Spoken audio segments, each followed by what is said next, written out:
Subscribe कीजिए Sampat techno channel को और इस बेल वाले आइकन पर क्लिक कर लीजिए ताकि इसी प्रकार का और भी महत्वपूर्ण वीडियो सबसे पहले आपको देखने को मिले। हेलो फ्रेंड्स, मैं हूं संपत कुमार। आज की इस वीडियो में हम लोग बात करेंगे, यदि कोई व्यक्ति आपका ज़मीन पर अवैध कब्जा करने का प्रयास करता है और आपका ज़मीन का गलत कागजात बना लेता है, यानी फर्जी कागजात बना के कोर्ट में चैलेंज भी करता है इस कागजात को, तो ऐसी परिस्थिति में आपको क्या करना चाहिए। यानी कि वो ज़मीन उस व्यक्ति का है जो फर्जी कागजात बनाया है, इससे संबंधित उन्होंने कोर्ट में आपके ऊपर झूठा मुकदमा भी कर देता है, तो ऐसी परिस्थिति में आपको क्या करना चाहिए। इसी वीडियो से संबंधित, इसी टॉपिक से संबंधित मेरे पास एक कमेंट भी आया हुआ था। वो कमेंट जो है सुनील सिंह जी का है। उन्होंने लिखा हुआ है कि मेरा दादाजी 1936 में ज़मीन रजिस्ट्री करवाया, उसी समय से मेरा पिताजी का कब्जा है और उस ज़मीन पर मेरा परिवार धान गेहूं का फसल उगाते हैं। यहाँ पर ज़मीन जिस व्यक्ति से खरीदा गया उसका नाम भी लिखा हुआ है, ठीक है, उसका नाम मैं नहीं लेना चाहता हूँ। आगे लिखा हुआ है, लेकिन 2014 में मेरा गांव का एक व्यक्ति का पिताजी का खतियान में नाम है और वो लड़ाई और मारपीट किया, कोर्ट में केस भी कर दिया है, ठीक है, और 2014 से ज़मीन खाली है।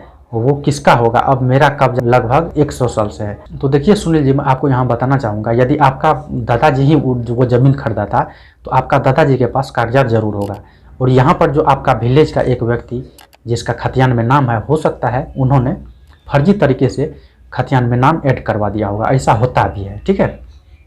तो आपको जितना ज़मीन है, आपका जो भी प्रॉपर्टी है, जो ज़मीन पे केस चल रहा है, उस ज़मीन का टोटल डॉक्यूमेंट आपको वेरीफाई करना चाहिए और अपने पास रखना चाहिए। साथ ही साथ उस ज़मीन का यदि आपने रसीद पहले नहीं कटवाए हैं कभी, ठीक है, तो आप उसका रसीद भी अपडेट करने का प्रयास कीजिए। एक यदि उस व्यक्ति का नाम खतियान में है तो एक खतियान में 2, 3, 4 व्यक्ति का भी नाम होता है, ठीक है, लेकिन सिर्फ खतियान में नाम रहने से कोई व्यक्ति उस प्रॉपर्टी पर अपना अधिकार कायम नहीं कर सकता है, और भी कई चीज़ को देखा जाता है, ठीक है। तो बहुत ऐसे भी व्यक्ति थे जिसका मान लीजिए भाई, पिताजी 2 भाई है और एक भाई का नाम खतियान में नहीं था, तो वो गलत तरीके से भी या फिर भूलवश भी जो है ऐसा होता है, और बहुत व्यक्ति जो है फर्जी तरीके से भी खतियान में नाम चढ़वा लेता है।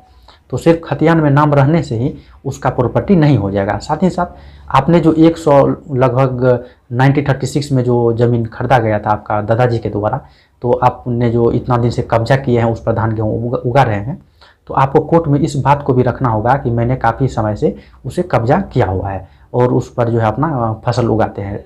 साथ ही साथ अभी आपको आपस में किसी भी प्रकार का मारपीट या तनावपूर्ण कार्य नहीं करना है। यानी कि कोर्ट में मामला चल गया है तो आपको वो ज़मीन बलपूर्वक लेने का प्रयास अभी नहीं करना चाहिए। वो खाली है तो खाली ही रहने दे। यदि कोर्ट में केस नहीं जाता तो फिर आपके पास काफ़ी सारा ऑप्शन था, लेकिन अब मामला कोर्ट में चले गया है, इसलिए आप कोर्ट का जो है फैसला का इंतजार कीजिए, ठीक है। जो भी आदेश कोर्ट करते हैं उसके अकॉर्डिंग आगे कार्य होगा।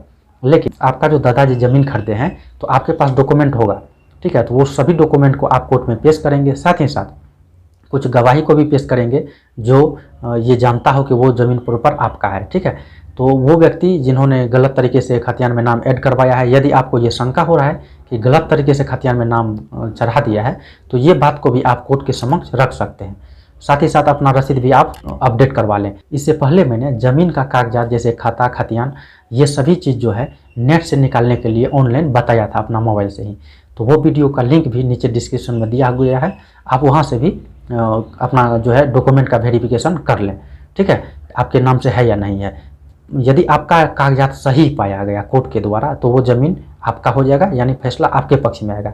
यदि फैसला आपके पक्ष में आ जाता है तो यहाँ पर आप जो परेशान हुए हैं कोर्ट केस में, और वो व्यक्ति जो गलत तरीके से आप पे केस कर दिया, आपको जो इतना खर्च झेलना पड़ा है, तो इसके लिए CPC का सेक्शन 35A के तहत आप कोर्ट में मुआवजा लेने के लिए मुकदमा कर सकते हैं वो व्यक्ति पर जिन्होंने आपके ऊपर झूठा आरोप लगाया था, ठीक है। लेकिन ये तभी आप कर सकते हैं यदि ये जो केस है ये आपके पक्ष में हो जाए और वो व्यक्ति यहाँ पर केस हार जाए। तो यदि केस आपके पक्ष में नहीं आता है तो फिर आप 35A का मुकदमा उसके ऊपर नहीं कर सकते। यदि 35A का मुकदमा करेंगे तो आपने जितना खर्च किए हैं, साथ ही साथ आप जो भी अभी खर्च कर रहे हैं उसका एक लिस्ट भी तैयार करते चले।